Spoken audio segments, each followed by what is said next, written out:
तर विद्यार्थ्यांना एखाद्या स्पेशल आणि फ्रेश या सुपर क्लासमध्ये सर्वांचेच रोजच्यासारखेच मनापासून स्वागत आहे. सुपर क्लासमध्ये आज आपण या ठिकाणी TRTI पोलीस भरतीसाठी अतिशय महत्त्वाचे असणारे जनरल नॉलेज कव्हर करणार आहोत, पाहणार आहोत. सर्वांनीच या सुपर क्लासला काय करायचं आहे, सुरूपासून शेवटपर्यंत नक्कीच पाहायचं आहे. तसेच याच भरतीसाठी आपण काय केलेले आहे विद्यार्थ्यांनो, 560 पेजेसची एक PDF तयार केलेली आहे. तुम्ही या भरतीची तयारी करत असाल, फॉर्म भरलेला असाल, तर ही PDF घेणे तुमच्यासाठी अत्यंत गरजेचे आहे, महत्त्वाचे आहे. तुम्ही हा सुपर क्लास पाहून जर PDF घेत असाल 250 ला दिले जात आहे, नाही तर तुम्हाला ते 300 ला पडणार आहे. तर ही संधी तुम्हाला मिस नाही करायची. आणि घेण्यासाठी काय करायचं, या नंबरवर आपल्याला कॉल नाही करायचा, व्हॉट्सअप करण्याची मनापासून रिक्वेस्ट आहे. चॅनलवर तुम्ही नवीन असाल सबस्क्राईब लगेच करून घ्या आणि सुपर क्लासला एक लाईक पण करायचा आहे. चला मग सुपर क्लासला सुरुवात करूया. सर्वात पहिला जो प्रश्न आहे तो पाहूया. विंध्य पर्वतातून उगम पावणारी नदी पुढीलपैकी कोणती आहे? पहिल्या प्रश्नामध्ये आपल्याला विचारलेला आहे. पर्वत आहे विंध्य पर्वत. तर चंबळ आहे का, बेतवा, धसन किंवा वरीलपैकी सर्व? तर विचारलेले आहे विंध्य पर्वतातून, तर ऑप्शन्स मध्ये 4 योग्य राहील. धसन, बेतवा, चंबळ ह्या सर्व नद्या ज्या आहेत विद्यार्थ्यांनो, कशातून? विंध्य पर्वतातून उगम पावणाऱ्या असलेल्या लक्षात येतात. प्रश्न दुसरा, राज्याचा सर्व शासन व्यवहार पुढीलपैकी कोणत्या व्यक्तीच्या नावाने चालतो ते आपल्याला विचारलेलं आहे. सोपा प्रश्न आहे, तुम्हाला उत्तर लगेच कळत आहे. राज्याचा विचारलेला आहे, तर मुख्यमंत्री, राज्यपाल, पंतप्रधान वरीलपैकी सर्व? तर राज्याचा सर्व जो शासन व्यवहार आहे तो राज्यपाल यांच्या नावाने चालवला जात असतो, ही लक्षात येते.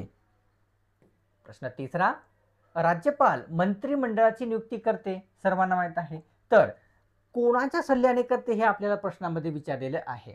राज्यपाल हे, तर मुख्यमंत्री, राज्यपाल, पंतप्रधान किंवा वरीलपैकी सर्व? तर राज्यपाल हे मुख्यमंत्र्यांच्या सल्ल्याने जे आहे मंत्रिमंडळाची नियुक्ती करते, हे लक्षात घ्यायचं. पंडित जवाहरलाल नेहरू यांनी आम्ही त्यांचे स्थान प्रतिष्ठेचे केलेले आहे, असे जे उद्गार आहे कोणत्या पोस्ट विषयी केलेले आहे, कोणत्या पदासाठी केलेले आहे ते विचारलेलं आहे. आम्ही त्यांचे स्थान प्रतिष्ठेचे केलेले आहे. पंतप्रधान, राज्यपाल, राष्ट्रपती किंवा मुख्यमंत्री?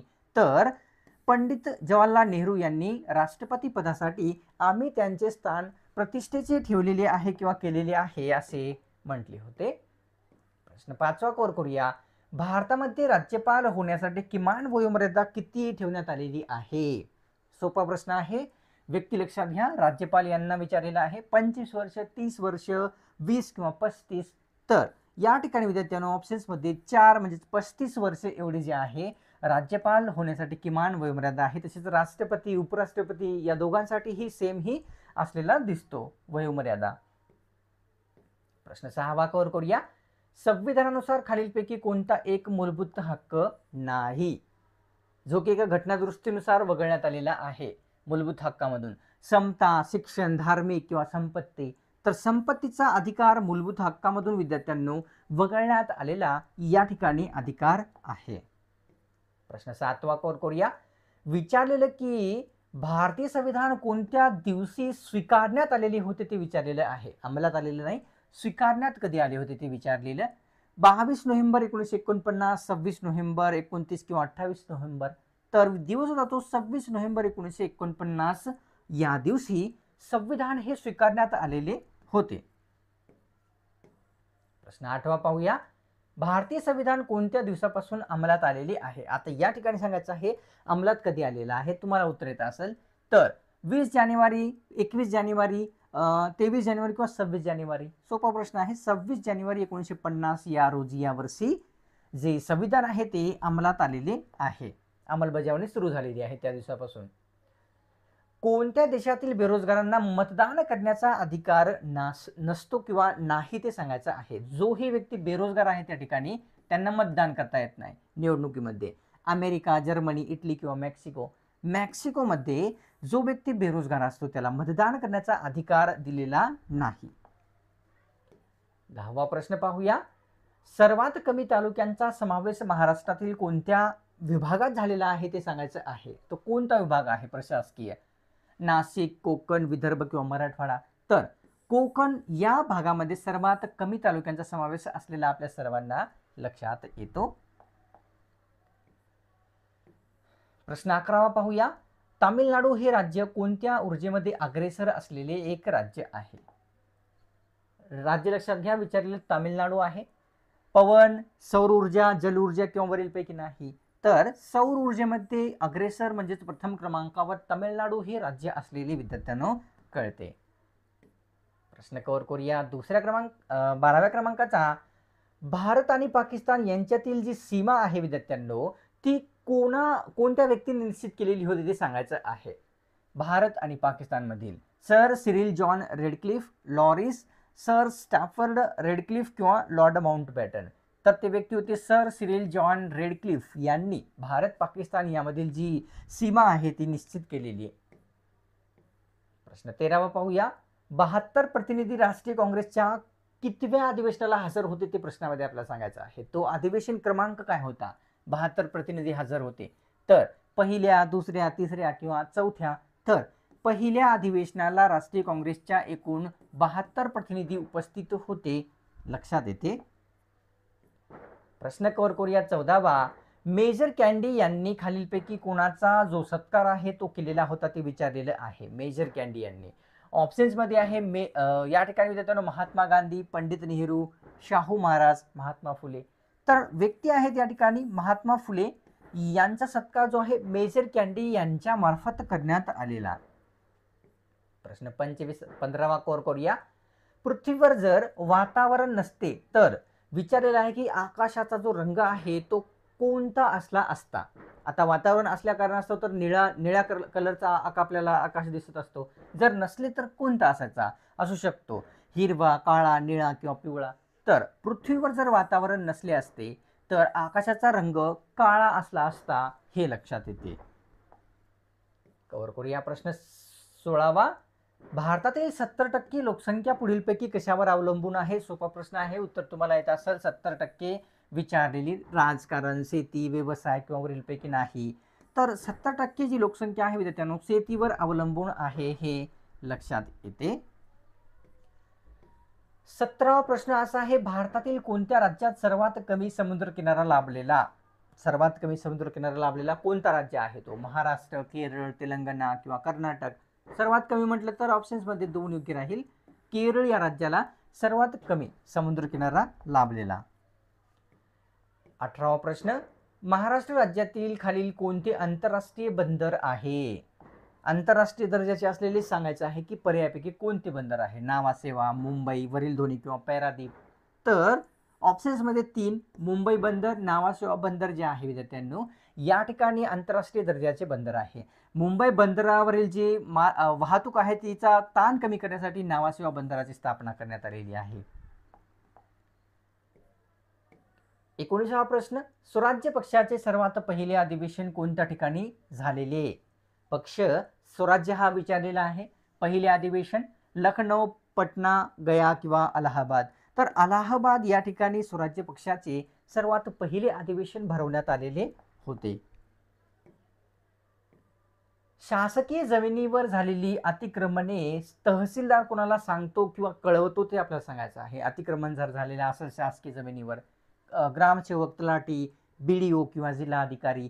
तर तलाठ्यांना जे आहे या ठिकाणी विद्यार्थ्यांनो तहसीलदार कळवतो जर शासकीय जमिनीवर अतिक्रमणे झालेली असतील. प्रश्न 21वा. सोलापूरमध्ये भीमा आणि नीरा नदीचा संगम कोणत्या ठिकाणी होतो ते विचारलेलं आहे. स्पेशली सोलापूर या जिल्ह्यामध्ये भीमा आणि नीरा. अकलूज, मितगाव, नरसिंहपूर किंवा वरील नाही? तर नरसिंहपूर या ठिकाणी सोलापूरमध्ये भीमा, नीरा या 2 नद्यांचा संगम झालेला आपल्या सर्वांना कळतो. 22वा प्रश्न. लोकसंख्येच्या दृष्टीने महाराष्ट्राचा भारतात कितवा क्रमांक लागतो? लोकसंख्येच्या दृष्टीने पहिला, तिसरा, दुसरा किंवा या ठिकाणी चौथा? तर आपल्या राज्याचा विद्यार्थ्यांनो लोकसंख्येच्या दृष्टीने जो आहे तो या ठिकाणी दुसरा क्रमांक लागतो हे लक्षात येते. प्रश्न 23वा कव्हर करूया. विचारलेले की भारतातील कोणत्या शहराला पिंक सिटी म्हणतात? गुलाबी शहर कोणत्या शहराला म्हणतात भारतातील? तर जयपूर, उदयपूर, राजपूर किंवा कानपूर? तर जयपूरला विद्यार्थ्यांनो या ठिकाणी काय म्हणतात? भारतातील पिंक सिटी असे म्हणतात. कव्हर करूया प्रश्न या ठिकाणी आपल्या समोर जो की आहे 24वा. अहमदनगर जिल्ह्यामध्ये मोसंबी या फळाचे संशोधन केंद्र कोणत्या ठिकाणी आहे? जिल्हा आहे अहमदनगर, विचारलेला आहे मोसंबी फळाचे संशोधन केंद्र. श्रीरामपूर, श्रीगोंदे, पारनेर किंवा संगमनेर? तर ते ठिकाण आहे श्रीरामपूर या ठिकाणी अहमदनगर या जिल्ह्यामध्ये अहिल्यानगर मध्ये जे आहे विद्यार्थ्यांना मोसंबी संशोधन केंद्र आहे. प्रश्न 25 पाहूया. 14 एप्रिल 1891 या वर्षी महू मध्य प्रदेश या ठिकाणी कोणाचा जन्म झालेला आहे? एवढा सोपा आहे की छोट्या लेकरांनाही उत्तर माहीत असते. तर कव्हर करूया, महत्वाचा पण आहे. महात्मा फुले, डॉक्टर बाबासाहेब आंबेडकर, महात्मा गांधी किंवा राजश्री शाहू महाराज?